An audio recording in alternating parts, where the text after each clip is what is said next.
Allez, Bonjour Aurore et merci d'être avec nous aujourd'hui. salut. Donc toi tu es députée européenne place publique. Ouais.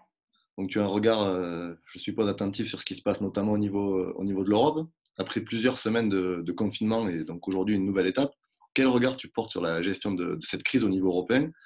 Et on peut avoir aussi un regard sur les annonces qui ont été faites hier par Emmanuel Macron et Angela Merkel qui ont annoncé un plan historique, mais voilà, c'est important d'avoir ton point de vue pour savoir si c'est vraiment un plan historique ou si c'est une fois de plus des annonces qui sont pas à la hauteur.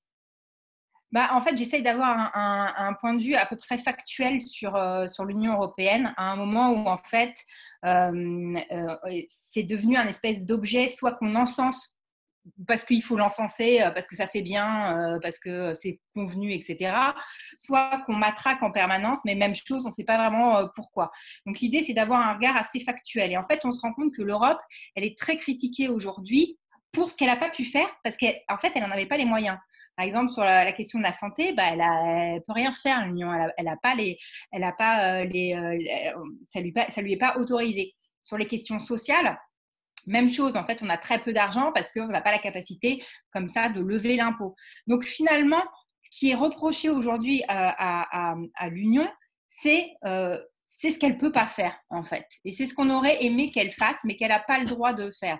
Et la réalité, c'est qu'on se trouve dans… Alors, je suis très critique vis-à-vis des politiques de l'Union européenne, hein, ce n'est pas la question. Il faut être critique si on est critique. Ce que je veux juste dire, c'est qu'il y a un besoin à un moment d'être un petit peu factuel dans ce qu'on lui reproche. Je trouve ça un peu trop facile, en fait, ce côté permanent où on critique l'Europe comme si c'était comme une espèce de… Comme on l'essentialise, en fait. On la critique parce que l'échelle, je sais pas, cette échelle géographique, cette échelle institutionnelle, sans me poser un problème. Mais par exemple, moi, je serais beaucoup plus critique sur la gestion du gouvernement français. Mais je vais dire le gouvernement français, je ne vais pas dire la France. Et même chose, on peut être critique vis-à-vis de ce qu'a pu faire la Commission européenne, mais l'Europe en tant que telle, c'est une zone qui est faite de briques et de brocs, qui n'a pas été finie d'être construite. Si tu veux, c'est une maison, il lui manque les portes, des fenêtres, etc. Et par contre, les quelques éléments qu'elle a, pour le coup, elle les a utilisés. Alors moi, je ne vais pas te dire que je trouve qu'elle les a bien utilisés. Voilà, la Banque centrale européenne, je ne peux pas dire que je suis fan de sa politique. N'empêche que elle a débloqué 750 milliards et que sans ces 750 milliards, on aurait été bien dans la panade au niveau européen. Après, le problème, c'est qu'il y a des institutions européennes qui ont été à peu près correctement et encore créées, c'est-à-dire qui fonctionnent sans trop d'intervention de l'État, la Banque centrale européenne, par exemple, le Parlement, etc. Et que de l'autre côté, par contre, tu as les États qui font leurs lois. Et c'est là où tu as les fameux Eurogroupes, etc., où tu as des propos Eurogroupe qui n'ont aucune légalité. Hein, d'ailleurs, enfin, je veux dire, c'est prévu nulle part ce truc-là. Hein, donc, c'est totalement illégal à la base. Où se réunissent les ministres des Finances et après, ils sortent de ces réunions généralement sans accord. Et en plus, avec des propos complètement insultants et odieux. On a vu le chef du gouvernement des Pays-Bas, qui est juste un paradis fiscal, tenir des propos insultants vis-à-vis des pays dits du Sud, l'Espagne et le Portugal, en disant en gros que non, ils n'auraient pas d'argent parce que globalement, entre les lignes, c'est des pays qui ne savent pas bien gérer leurs finances, limite, et c'est pas des feignants, etc. On retrouve les éléments de langage qu'on avait vis-à-vis de la Grèce, qui est par exemple qui est le pays même où on travaille le plus au niveau en Europe. Donc le problème, c'est que l'Europe, il y a vraiment plein de critiques à faire sur son mode de fonctionnement, il n'y a rien à dire, et même sur sa philosophie. C'est-à-dire qu'elle a été quand même construite avec, avec beaucoup d'idéologie dans les moyens notamment. On voit qu'on ne sait pas pourquoi l'inflation, c'est mal. La dette, c'est mal. Enfin, tout ça, c'est vraiment ancré quand même dans, effectivement, la construction de certaines institutions européennes. Néanmoins, un, ça se réforme. Deux, quand il y a des crises et qu'il y a des gens qui arrivent à passer entre les lignes, ils arrivent à mettre en place certains types de politiques. Et surtout, trois, je suis désolée, mais en fait, le néolibéralisme, avec ou sans l'Europe, il aurait été mis en place. Macron, il n'a pas besoin de l'Europe pour mener les politiques qu'il mène. Voilà. On sait que c'est une vague idéologique qui a été très, très forte et qui a tout emporté sur son passage. Et je trouve que, voilà, il y a, franchement, je me bats tous les jours au Parlement européen contre des politiques néolibérales. Donc, je ne vais pas te dire que je trouve ça super ce que fait l'Europe. Néanmoins, c'est une arène politique. Donc, il y a un moment, soit la gauche prend le pouvoir et réussit à imposer ses politiques, soit elle n'y arrive pas, mais on peut pas en permanence dire que c'est cet échelon-là qui pose un problème. La réalité, c'est qu'il faut qu'on ne soit pas trop paresseux et qu'on arrive à prendre le pouvoir à la fois au niveau des États européens, parce qu'il y a beaucoup d'intergouvernemental, et en même temps dans les institutions européennes. Il y a un élément qui a beaucoup cristallisé sur la question de l'Europe, c'est la solidarité, notamment, tu l'as dit, vis-à-vis des États, puisqu'on n'a pas eu un financement qui soit où on mutualise la dette, c'est ce qui avait été porté. Ouais. Toi, tu as signé plusieurs textes où tu parles de monnaie hélicoptère. Alors, je t'avoue que pour les gens qui sont un peu éloignés, y compris moi, c'était totalement abstrait. C'était moi la première fois que je découvrais ce terme. Tu peux nous expliquer ce que c'est et à quoi ça sert, quelle utilité? En fait, ce qui se passe, ce qui est aberrant dans la politique, il y a énormément de choses qui sont aberrantes dans la construction de la zone euro. Mais ce qui est totalement aberrant, c'est notamment l'absence de construction de politique économique. En économie, il n'y a pas 15 000 outils. Voilà. Enfin, il y a, disons, des grandes catégories d'outils. Il y a la politique monétaire et la politique budgétaire. Et ce qui était incroyable dans la construction européenne, c'est qu'on n'avait ni l'un ni l'autre. Voilà. C'est comme si tu étais dans le médical et que tu te disais, bah non, tu n'as pas le droit au Doliprane, tu n'as pas le droit aux antibiotiques. Enfin, voilà, c'est quand même un petit peu galère après. Là, c'est exactement le même truc. On avait une politique monétaire et on a toujours une politique monétaire dont le seul objectif, c'est de lutter contre l'inflation, ce qui est un vrai souci parce qu'en fait, l'inflation, ça fait du bien aux prolos et ça fait du mal aux rentiers. Donc ça, c'est un premier souci. Et l'autre côté, c'est ce que tu as dit, il n'y a pas de politique budgétaire, il n'y a pas de solidarité entre les pays. Donc là, ce qu'on disait juste, c'est qu'on trouvait des failles en fait dans les traités européens, parce que dans les traités européens, l'autre truc aberrant, c'est que la Banque centrale européenne n'a pas le droit de financer directement les États. Voilà, truc complètement dingue et qui se fait ailleurs. Par contre, il y a une faille qui fait que, en fait, elle peut financer quand même globalement d'autres institutions. Et nous, ce qu'on avait proposé avec l'économiste Isabelle Coupé-Soubeyran, c'est de dire, en fait, là, tout le monde va se retrouver dans une situation sociale hyper problématique. Des petites entreprises risquent de faire faillite et il va falloir soutenir correctement l'économie. Et il faut soutenir l'économie, si possible, sans augmenter la dette. Voilà. C'est-à-dire sans passer tout le temps par un financement où la Banque centrale européenne donne de l'argent au marché financier, je caricature, pour qu'ils viennent aider ensuite les entreprises et les États. Parce que la réalité, c'est que ça ne se passe jamais comme ça. Voilà, l'argent, il n'y a pas de ruissellement qui se fait, il ne va pas forcément correctement vers l'économie réelle, etc. Donc nous, on s'était dit, pourquoi pas faire en sorte que la Banque centrale européenne, elle aide directement les ménages et directement les entreprises. Alors après, on peut mettre des conditions. Voilà, on peut très bien dire que oui, il y a certains grands groupes qui n'ont pas besoin d'argent, entièrement d'accord. On peut réfléchir aussi en termes de niveau de vie pour pas qu'il y ait trop de distorsion, tu vois, entre les pays. Il y a plein de choses entre niveau aussi de perte de PIB, combien certains pays ont perdu ou pas. Il y avait plein de choses qui étaient possibles. Mais voilà ce qu'on proposait avec Isabelle, c'est que, essayer quand même de faire en sorte que cette foutue Banque centrale européenne, elle finance directement les États plutôt que de passer par les banques. Et deux, qu'elle finance directement les ménages et les entreprises sur un moment donné, mais juste pour faire un peu de bien à tout le monde et que l'économie puisse repartir tranquillement et qu'il n'y ait surtout pas trop de dégâts sociaux. Parce qu'en fait, le problème, c'est cet automne. Voilà. Cet automne, d'un point de vue social, ça va être extrêmement dur. Il y a une autre question qui a été plus ou moins absente du discours d'Emmanuel Macron, c'est la notion d'écologie, puisqu'on n'a pas beaucoup entendu parler de cette question-là, donc on reviendra sur le New Deal après, mais est-ce qu'il n'y a pas aujourd'hui un risque, y compris en France, au regard des solutions qui sont portées, de repartir comme après la crise de 2001, c'est-à-dire vers une relance, vers les industries, vers tout ce qui est économique, mais qui ne prend pas en compte les données environnementales? Clairement, si. Alors, déjà dans le discours, on voit bien que ça commence à disparaître. Voilà, l'écologie, elle n'est plus là. Deuxièmement, parce qu'on a tendance souvent à opposer la question sociale et la question écologique. Donc, dès qu'il y a des soucis sociaux, on oublie la question environnementale. Or, l'écologie, c'est un problème pour les plus défavorisés d'entre nous. C'est une question de pauvres, c'est pas une question de riches en vrai. Tous ceux qui se prennent la pollution en pleine tête, ceux qui se prennent les problèmes sanitaires en pleine tête, c'est pas les plus riches d'entre nous. Donc ça, déjà, c'est un deuxième problème. Troisièmement, parce que là-dessus, il y a les lobbies qui vont s'engouffrer et qui vont dire mais attendez, on va vraiment pas pouvoir mettre certains types de réglementations en place en ce moment. Et ensuite, au niveau européen, par exemple, tu as certains pays déjà qui commencent à dire bah, finalement, il faut qu'on revoie à la baisse nos exigences en termes environnementales.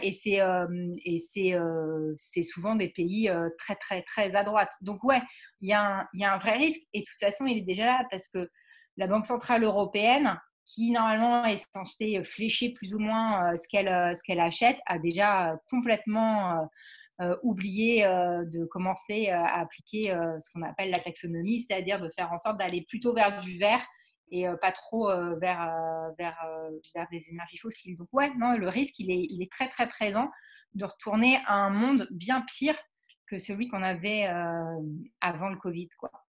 Il y a une notion donc, qui t'est chère, c'est le Green Deal. Donc Ouais. on en parle beaucoup. Donc toi, tu es président d'un intergroupe qui rassemble 150 députés de différentes tendances qui s'appelle Green New Deal. Mais il y a aussi la présidente de la Commission européenne qui, elle, porte un Green Deal aussi.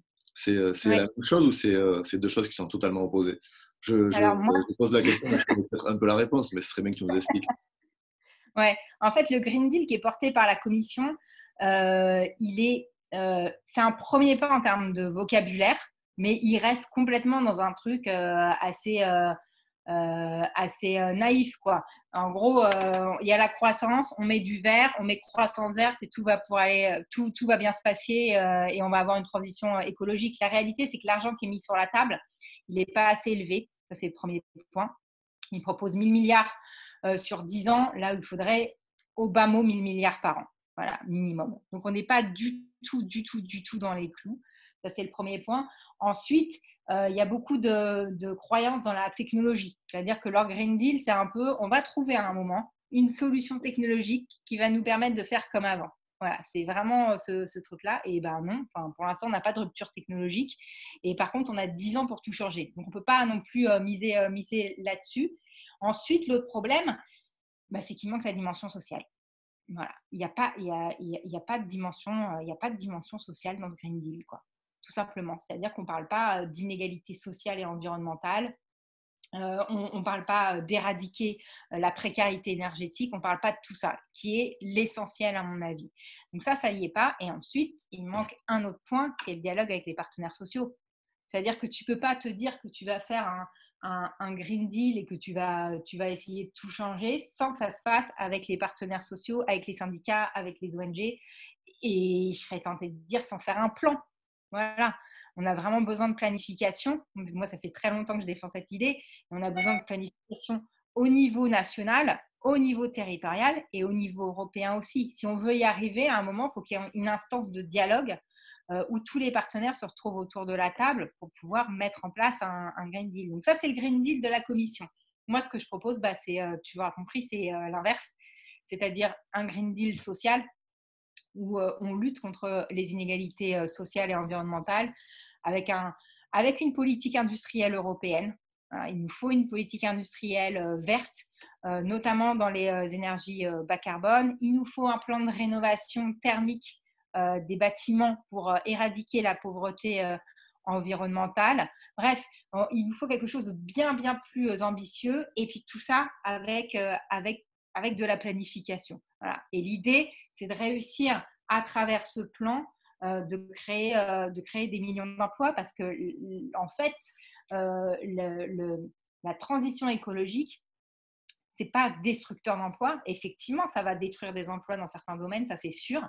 Et ça, il y a une transition à gérer qui sera extrêmement importante à faire, ce sera même totalement clé, mais ça peut créer aussi, et ça va créer de fait, plein d'emplois dans l'agriculture, voilà, parce qu'il faudra de la main-d'œuvre, dans les services publics, on a besoin énormément de services publics, dans les renouvelables, dans l'isolation thermique des bâtiments et dans la politique industrielle. Et un autre projet moi, que je défends beaucoup au Parlement, c'est l'idée d'emploi garanti.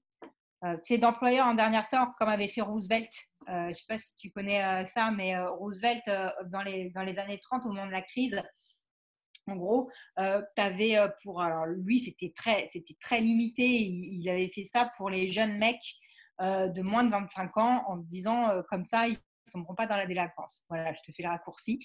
Mais c'était le fait que tout le monde pouvait avoir un emploi. Voilà, tous les mecs de moins de 25 ans pouvaient avoir un emploi.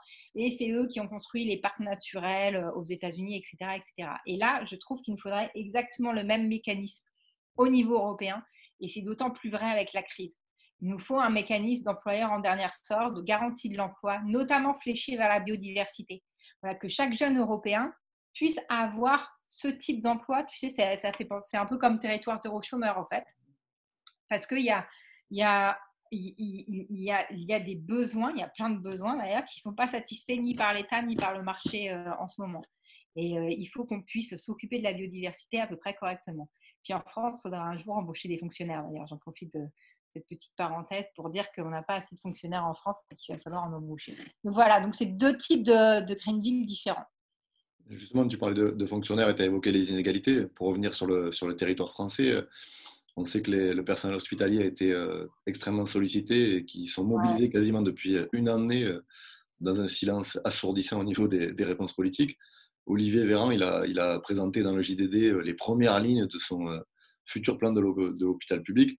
C'est à la hauteur ou c'est encore une fois des réponses qui sont parcellaires et qui vont pas combler les besoins dont on a besoin? Mais moi, enfin, je serais encore plus sévère, quoi. C'est même pas que c'est pas à la hauteur, c'est que en fait, j'ai trouvé ça insultant, pour te dire les choses. Tu peux pas avoir maltraité à ce point-là l'hôpital public et des soignants qui demandaient juste des moyens pour pouvoir faire leur travail correctement et qui ont été traités de manière honteuse dans une démocratie comme la nôtre.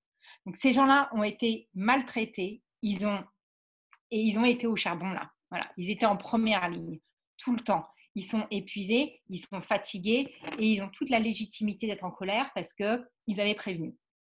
Voilà. Et le fait de lire une interview dans laquelle, à la première question, est-ce que vous allez revaloriser le salaire des personnels soignants, on répond par oui, de manière très vague. Et puis, par ensuite, tout le reste du paragraphe, c'est sur la remise en cause des 35 heures. Enfin voilà, je trouve ça, mais d'une violence absolument incroyable. À un moment, on a un personnel soignant qui est épuisé et qui devra peut-être faire face à une seconde vague. Donc voilà, j'ai trouvé ça insultant. Je trouve ça insultant aussi qu'il n'y ait pas un seul chiffre. On ne peut pas arriver, encore une fois, après une telle crise et après avoir eu tellement tort. Alors, il n'est pas responsable, hein, ce n'est pas la question, mais n'empêche qu'il est en responsabilité aujourd'hui et donc il doit gérer ce truc-là. Tu ne peux pas arriver sans donner de chiffres, sans dire qu'il va falloir investir tant, sans dire que l'ONDAM va être revalorisé de tant. Ce n'est pas possible.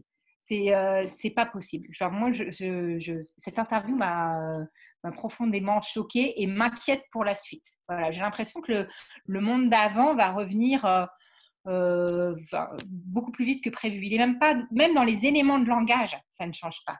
Si tu veux. Même dans les éléments de langage, ça ne change pas. Ben, la suite, on va finir là-dessus, c'est évidemment la question de la gauche et du rassemblement. Tu as dit dans un papier que tu étais favorable à une candidature unique de la gauche pour faire cours à la présidentielle. D'ailleurs, tout à l'heure, tu as parlé de planification, il y en a d'autres qui en parlent, donc c'est Ouais. déjà une première pierre dans le rassemblement. Est-ce qu'en vérité, on va y arriver ou est-ce qu'une nouvelle fois, on va buter sur cette question de la candidature à la présidentielle qui fait maintenant échouer la gauche depuis des années? Si on échoue, on aura une responsabilité. Ce sera une erreur historique pour moi.